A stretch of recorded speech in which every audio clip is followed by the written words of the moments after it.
Orphism is a mystery religion from the 6th century BC. It is a continuation of the classical Greek religion, which is founded on the Demeter Code and the poetry of Homer and Hesiod. Orphism is often understood as a reform of the classical religious tradition. The founder of the religion, Orpheus, is known for his mystical lyricism and his staunchly moral religious teachings, which bear a strong resemblance to the doctrine of Christianity. Orphic metaphysics is notable in the history of classical metaphysics as it lays a foundation for the secular metaphysics of the early philosophers, particularly in its notion of the transmutation of ideals stemming from one universal substance. Orphic metaphysics is the transformation of classical metaphysics, which is based in the notion of immanence. In classical religious metaphysics, immanence is understood as polytheistic, as the gods are natural phenomena manifested in physical forms. Take the goddess Athene, for example.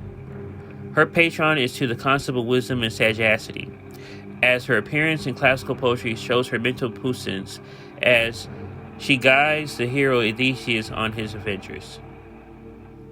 Orphic metaphysics takes the notion of immanent polytheism and transforms it into a fluid form in where all the gods mutate into each other to become the physical deity of Protagonos, the supreme god of reality. These forms, which are nested within Protagonos, shift and recontextualize themselves based on the given affect that is worshipped by the Orphic converts.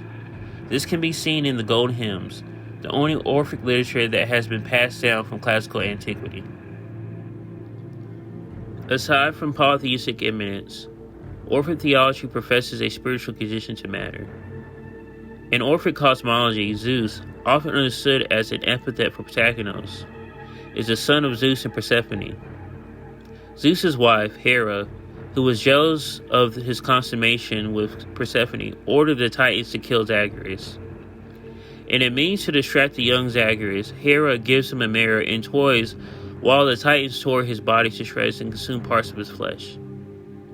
Zeus's children, Apollo and Athene, saved the remnants of his corpse, while Athene gave his heart to Zeus. From this, Zagreus was born. As a retribution for the murder of Zagreus, Zeus spikes the Titans with a thunderbolt, thus killing them. The remnants of their ashes creates man, with man being a synthesis of the divine spark of the gods by Zeus' thunderbolt and matter from the Titan's ash.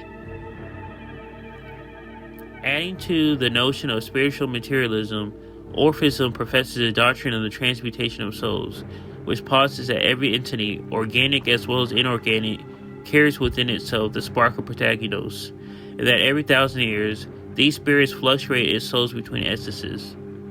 The concept of the transmutation of ideals will later influence the philosophy of the Pythagoreans and Plato. For Pythagoras believed in the impermanence of ideals, while Plato believed in the duality of ideals to the realm of forms and appearance.